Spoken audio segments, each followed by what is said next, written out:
try a few more, but I'd like to tell a little, give them a testimony about this one way back in '69. Oh Lord, He was good.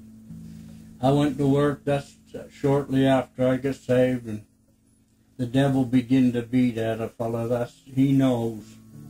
But anyway, I knew there was something wrong, but I didn't know what. And I kept working every day. And I remember one day I was over working for a fella putting a big picture window in. And I was weak. I was losing quite a lot of weight, and I was weak. And I fell against the window, and I think, if I'm not mistaken, I broke the glass. And I told him I'd make it right, but no, that's okay. I think it was the insurance would pay or whatever. Anyway, I went home. It was about 4 o'clock. It was a little early quitting, but I went home and I said, there's something wrong. I'm dizzy. So I went. Violet convinced me you should see the doctor, and I never been a doctor almost all my life, just very little. So I went to the doctor, and he took test, and then there was 5 different doctors start checking me, and they said, your kidneys are completely gone. They're gone completely. He said, the most we can, I told them I want them to be honest with me. And they said, you could, when they we could ship you to Montreal after a while, not right then, in a few months. And he said, it'd be about 6 months that they gave me. And they were going to send me to Montreal before that to live my 6 months out. And I come home to Violet, and you know how the devil attacked you, boy. I was discouraged. And, we try not to get discouraged because we know God's all big. And I told her, I said, what the doctors told me. And I'll never forget the words she said. And it went right through me. I felt the Spirit of God when she said it. I said, I don't know what we're going to do. And she said these very words. We're going to take this case to Jesus. And that's what we did. They were praying Ontario. They were praying pretty well all over the world, down in Nashville and all them places, praying. And I was getting worse and worse and worse all the time. I had to have pills. I didn't want to take them, but I had to have them. I couldn't stand the pain. Anyway, this Sunday we said, we'll go up to Mother's, bring Mother down, have some prayer meetings. We went up. All the children was with us. We went up, and Mother said, there's no church tonight. I said, no. She said, they're having special meetings in Tilly. I said, oh, well. And I said, why don't you come down with us? We'll go home. And so she did. She got ready, and we started back home. And when we got to Tilly's, where you turn off before you get to Perth, she said, we should go out there. And I swung the car, and we went out. And it was Brother Marcus preaching. And Brother Dana was there, and Brother Pearlie Shaw, and all of them. And I was in bad shape, Jim. Oh, my.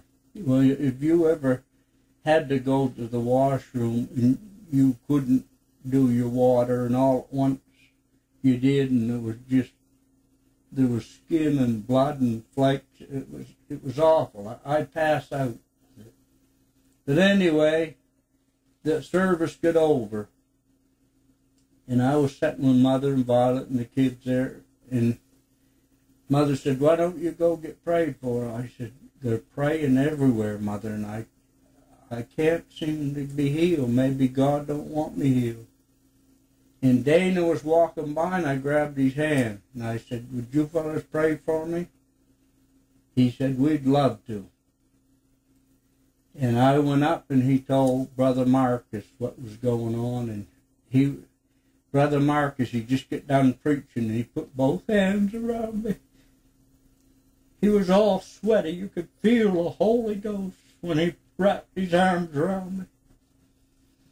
He said, "You remember this woman at the well?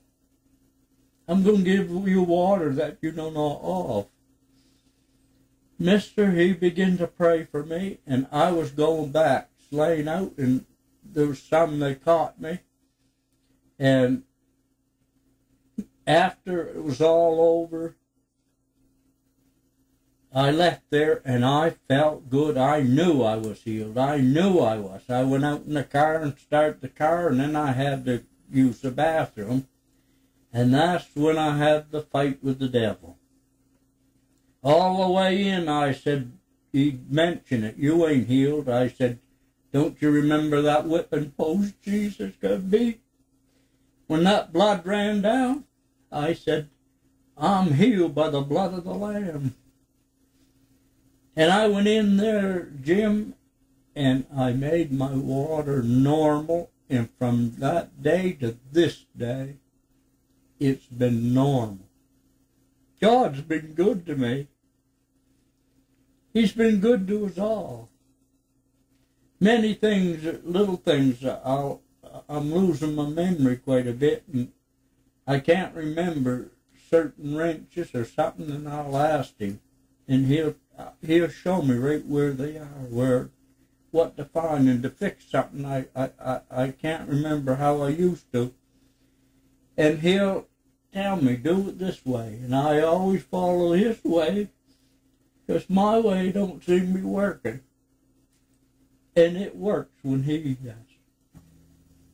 I'm going to try this one here.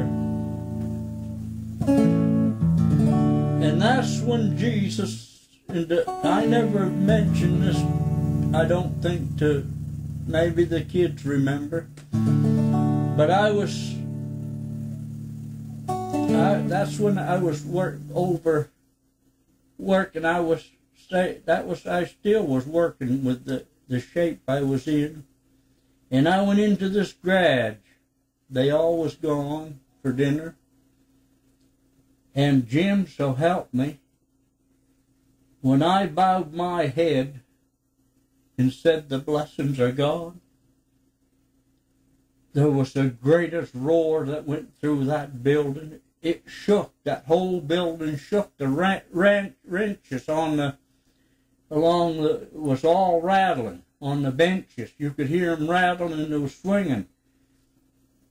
He said, and then he spoke. This big voice spoke. It was loud. A lot of times I've heard God, but it was small. But he spoke out, and it was just like thunder. He said, "If I do heal you, would you go to the darkest place in Amazon?" I said, "Yes, Lord." And just like that, all that rattling stopped. I looked around. Everything was quiet.